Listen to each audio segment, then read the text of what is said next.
sobre estos elementos que usted nos ha expresado con tanta claridad, también están recogidos en el informe de la Comisión Interamericana de Derechos Humanos. Los gases lacrimógenos, las personas heridas, las personas fallecidas, el ataque a los miembros que ejercen una actividad de comunicación alternativa incluso a los medios tradicionales, han sufrido afectaciones. ¿Qué papel jugará este informe de la Comisión Interamericana en el juicio político? Bueno, Ecuador está en la mira de la observación internacional. En menos de 30 días, 3 observaciones contundentes de la Comisión Interamericana de Derechos Humanos. Quiero decir que varias entrevistas me han puesto la cuestión de que no, en el gobierno anterior ustedes detestaban y rechazaban. No, este no es el caso, ¿no? Aquí estamos, por último, si alguna debilidad hubiere cometido el gobierno anterior, yo no conozco en detalle qué haya pasado, porque tal vez si el Estado rechazó, no lo creo, una recomendación de la CIDH. En este caso, pues es distinto porque fue alarmante la situación, fue una protesta, un estallido social. No estamos hablando de una persona, sino de miles de personas afectadas, y creo que Ecuador tiene un compromiso con la convencionalidad internacional de cumplidor, tiene una experiencia de ser cumplidor de las disposiciones de la CIDH y de la Corte Interamericana de Derechos Humanos. Yo recuerdo que Ecuador ha aceptado y ha tenido que pagar lo que corresponde por derechos, por reparación. Eso corresponde en las sentencias. Sí, ahora claro que sí. Ahora lo que hace la Comisión es emitir recomendaciones. Sí, son recomendaciones. Digamos, eso también se te va a tomar en cuenta en el juicio político. Claro que sí. No está cumpliendo. Ecuador está visto como un violador, el Estado, de derechos humanos. No solamente es contra los 3 compañeros, que sirvió mucho porque hubo una jueza muy comprometida con su ética y sus principios, y dictó el cambio de medidas cautelares que favoreció a la salida, pues para que se defiendan en libertad de la prefecta de Pichincha, del compañero Hernández y de Cristian González, que fue muy importante. Lo segundo es esto sobre los hechos de octubre. Recomiendan que por ejemplo, que tiene que garantizar la protesta social. No es posible que la policía no esté capacitada y salga a atacar. Tiene que haber, de hecho las hay, protocolos internacionales y también nacionales de cómo actuar en estos casos. La policía se extralimitó. ¿Quién le ordenó? ¿Quién es el responsable de la policía? La señora ministra, y puso en riesgo la vida de tantos niños, niñas, adolescentes, de personas adultas, etc. Esas serán una de las últimas preguntas que quisiera pasar a algo más pragmático, claro. Digámoslo así. El juicio político, para que tenga resultados, necesita de cierto número de votos. Y en este momento, por la composición de la Asamblea Nacional, el bloque oficialista de Alianza País, que se mantiene alineado al gobierno de Moreno, no es mayoría, pero sin embargo ha tenido ciertas alianzas para aprobación de algunas leyes con el Partido Social Cristiano y con el Partido también de Creo, en algunas ocasiones, pero que no es una alianza firme, no es una alianza estable. Así es.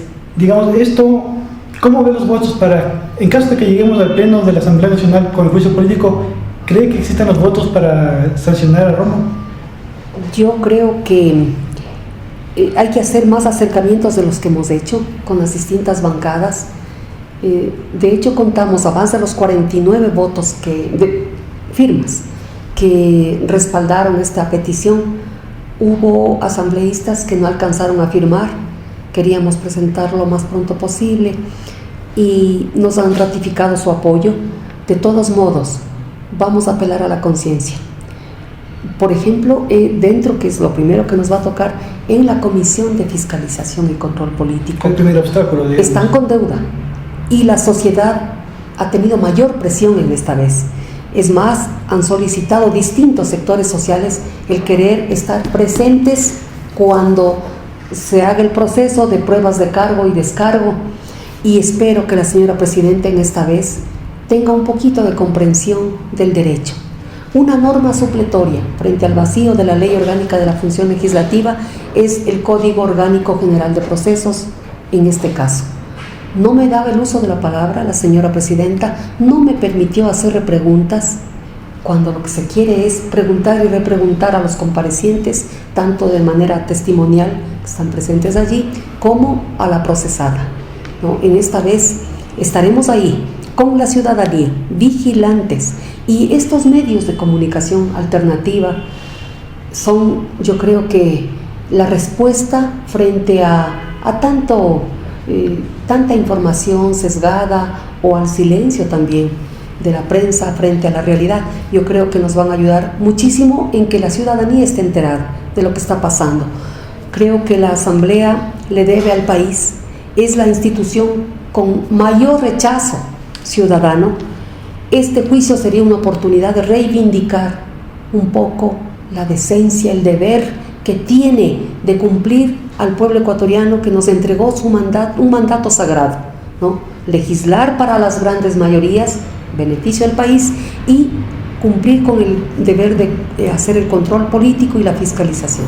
Hay una persona que se nos está quedando quizá de lado en todo este juicio político y de tener responsabilidades, porque la ministra Romo es responsable del manejo de la Policía Nacional, pero yo creo que quienes vivimos estas protestas sociales recordamos muy bien cómo vehículos militares y efectivos militares entraban a la ciudad, principalmente de Quito. ¿No es Osvaldo Jarrín también el que debería estar llamado al juicio político o a otro juicio político?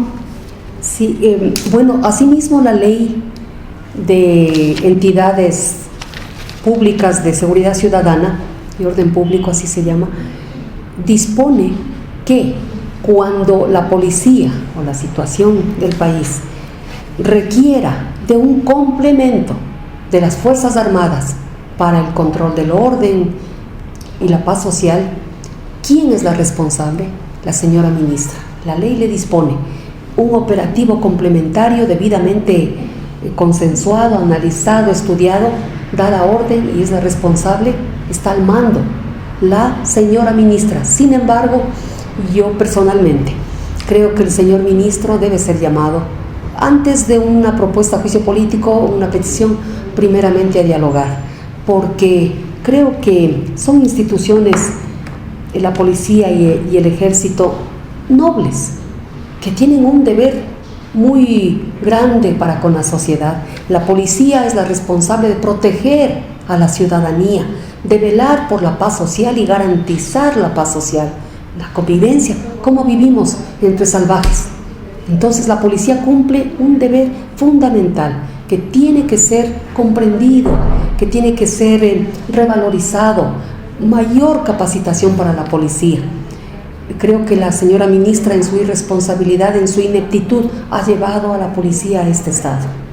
Y todavía sigue mintiendo y dice, con el mayor descaro, que afirma pues que todo el país está agradecido y que a través de ella, pues ella en nombre del país reconoce la represión, premia la represión. No es posible que siga cometiendo estos errores la señora ministra. El señor ministro de Educación, de Fuerzas Armadas, de Defensa, ha manifestado algo muy grave, que no tiene asidero en la verdad, por cuanto afirma que hay un grupo subversivo y que están dispuestos, que reafirman su apoyo al gobierno de turno para combatir, para someter a los grupos armados. Por Dios, esto es gravísimo, nos va a acabar como país. ¿Qué le pasa?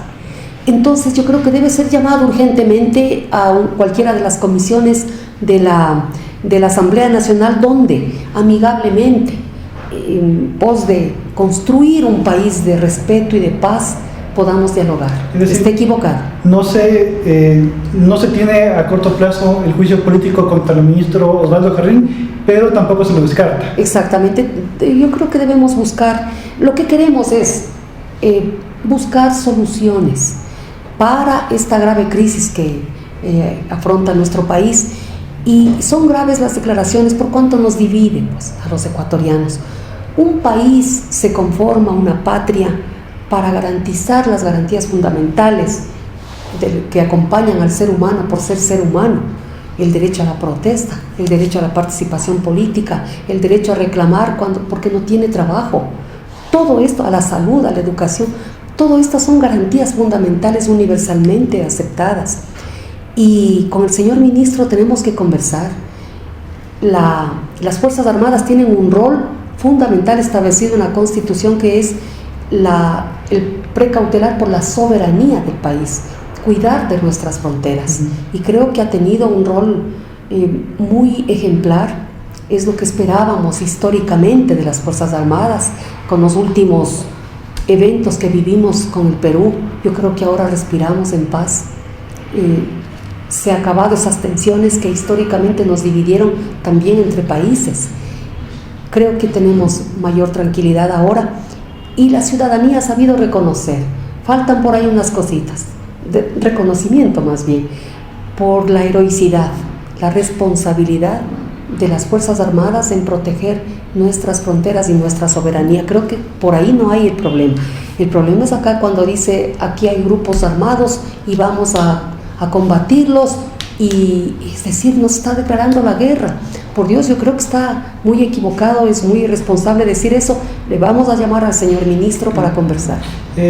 Sobre la Policía Nacional y el Ejército, creo que podemos acordar que son instituciones necesarias para el funcionamiento interno y seguridad externa del país, pero también se dio una brutalidad policial y en algunos casos militar, algunos excesos en el uso de la fuerza por parte de cuerpos policiales y militares. Y en este caso, ¿a quién le corresponde la responsabilidad por estos hechos que violentaron la integridad física de los protestantes? ¿Solamente a las autoridades civiles o también a las militares y policiales? Bueno, los responsables son civiles. Para la policía es un organismo civil, de carácter civil, altamente especializado. ¿Y los generales, comandantes, ellos tienen que rendir cuentas también de...? Claro, el señor ministro es una autoridad civil en este caso, en cuanto a autoridad, ¿no?, que está al mando de todas las Fuerzas Armadas. Él tiene que responder, pero primero, por supuesto, es conversar, dialogar, a ver qué está pasando, por qué esas declaraciones. Por lo pronto, el juicio político a la señora ministra yo creo que es inminente. La ciudadanía así lo demanda, está asqueada con tanta barbaridad que vivimos en el país, con tanto amarre, con tanto engaño. Por Dios, ya no caben aquí los amarres de los votos. Aquí lo que tiene que estudiarse, debatirse y ponerse a conocimiento de todos es esta irresponsabilidad con la que ha manejado el Ministerio de Gobierno, la señora ministra. Lo que queremos es buscar que el país vaya para mejor. Es decir, al frente de la policía no puede estar una persona tan irresponsable. Lo que queremos es que se vayan tomando correctivos y el señor presidente nombre a una persona que sea realmente eficiente al mando y que piense en la capacitación urgente de la policía y en la reconciliación social. No somos enemigos, tenemos que llevarle al país hacia ello, una reconciliación. Sobre la reconciliación social, yo quisiera hacerle una pregunta que quizás son los que se quedan en la última fila, ¿no? Porque hablamos del juicio contra Roma, hablamos del juicio político quizá contra Jarrín, pero ¿y las víctimas de estas protestas? Hay muchas personas heridas que perdieron un ojo, que quedaron seriamente heridas, hay personas fallecidas. Se ha hecho mucho hincapié en las personas que tuvieron daños materiales, y es verdad que esos daños hay que repararlos, pero un ojo o una vida no se repara tan fácil como un negocio dañado. ¿Qué se piensa para las víctimas? Desde la Asamblea, desde la bancada a la que pertenece o desde su mismo despacho. Bueno, la CIDH, la Comisión, recomienda al Estado un plan de reparación integral a las víctimas, de atención, de seguimiento. No se ha dispuesto nada, absolutamente nada por parte del Estado. Todo lo contrario, he escuchado a la señora ministra decir que hay muchos policías traumados, que están afectados psicológicamente, o sea, no están capacitados para ser policías. Mi solidaridad con las declaraciones de las señoritas, señoras, policías, mujeres, soy mujer, y que han sido ofendidas, ultrajadas sexualmente, según afirman. No está bien, esto no podemos tolerar. Pero el derecho internacional claramente define qué son los derechos humanos. ¿Quién viola los derechos humanos? ¿Unos manifestantes o el Estado? Es el Estado. El curso que tiene que llevar a la investigación de supuestos ultrajes, agresiones a la policía, a miembros de la policía, tiene otro camino, que es la Fiscalía. tiene que investigar. A nadie se debe dejar sin la tutela debida de la ley.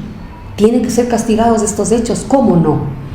Pero la gran mayoría fueron por miles los detenidos arbitrariamente, muchísimos heridos, más de 1000 se contaban, muchos de ellos con secuelas irreparables, como es la pérdida de un ojo.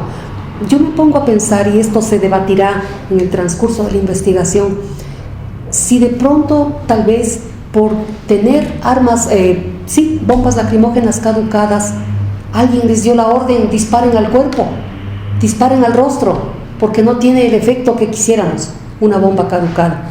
Un niño de 15 años falleció en Guayaquil por el impacto tan cercano del disparo de una bomba lacrimógena en su pecho. Le destrozó el corazón. Por Dios, qué doloroso, qué terrible. Y las personas que han perdido un ojo. Tengo una niña, porque es mi sector, la parroquia rural de Pinta, una niña de 15 años que salió a ver, estuvo sentada. Un impacto en su rostro. Perdió un ojito, una vida destrozada. Una vida destrozada, y así otros más que ni siquiera tendremos conocimiento. Es decir, el Estado debe ser responsable, y si busca un diálogo y una reconciliación nacional, lo primero debe decir, pues, a llamar a todos los sectores, no son solo el sector de los pueblos indígenas, con mucho respeto y cariño, porque tienen una capacidad de convocatoria muy grande y que fueron a ofrendar su vida, dispuestos a todo. ¡Qué heroísmo! ¿Cómo no? Pero también otros sectores que estuvieron presentes, organizaciones de mujeres, de trabajadores, de estudiantes, organizaciones de la sociedad civil, presentes en las manifestaciones. Y sobre esto quisiera hacer hincapié para terminar esta entrevista con usted, Ana Paula.